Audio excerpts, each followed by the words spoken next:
Anisa miteraka olana eo amin'ny fifamoivoizana ny fahateren'ny lalany noho ny fisiny ireo mpivarotra amin'ny sesindalina ho ny tompona andraikitra eo anivon'ny komuna Andrenivohitra Mahajanga. Midina ifotony manentana ireo mpivarotra trano izy ireo amin'ny fandaminana io fifamoivoizana io ka mitondra fanentanana ihany koa. Araka ny raha moa toromarika nomeny komuna zany na ny PDS ireo telo zany dia nanome toromarika fa BDB mitaraina. Izy koa moa zany autorité tanàna ny aksa iny Mahabibo tena mpivoandalana daholo mpivarotra. Nanomboka nomaly moa zany dia ny tenanay mety mahatsikaritra zay vahoaka eto an-tampon-tanàna Mahajanga ny tenanay mihitsy miaraka mitarika ny police municipale dia manakisaka alohany dia milaza amin'ilay olo eto farany hivarotanareo. Dia n'androany maraina moa zany nanomboka tamin'ny valo teo izy tamin'ny sivy dia tena mpivoan'ny arabe mihitsy ilay olo.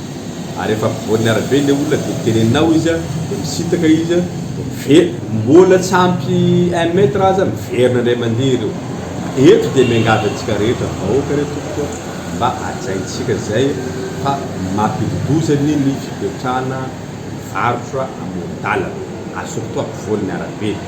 Ohatran'izay koa ny bajaj zany na ny bus dia mitenenay daholo manao lilina ray ihany eo bazary Mahabibo fa tsy manao stationnement zany lasa telo eo amin'ny lalana ray ato raiky eto raiky dia lasa misisika zany lalana lasa voaraiky.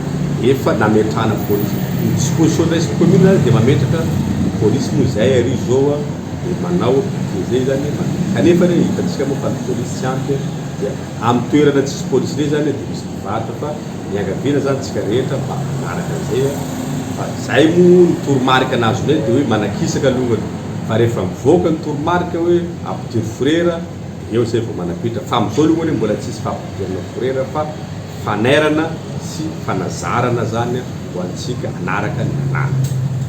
Tsy eny amin'ny lalany Mahabibo iny ihany anefa ny voankasika izao fanentanana izao fa saika manendana ireo arabe eto an-tampon-tanàna ny Mahajanga rehetra mihitsy. Miteraka fahasahiranana ho an'ny fitaovam-pitanterany ary ho an'ny mpandeha tongotra ihany koa ary indrindra lasa mahatonga loza ho an'ny rehetra.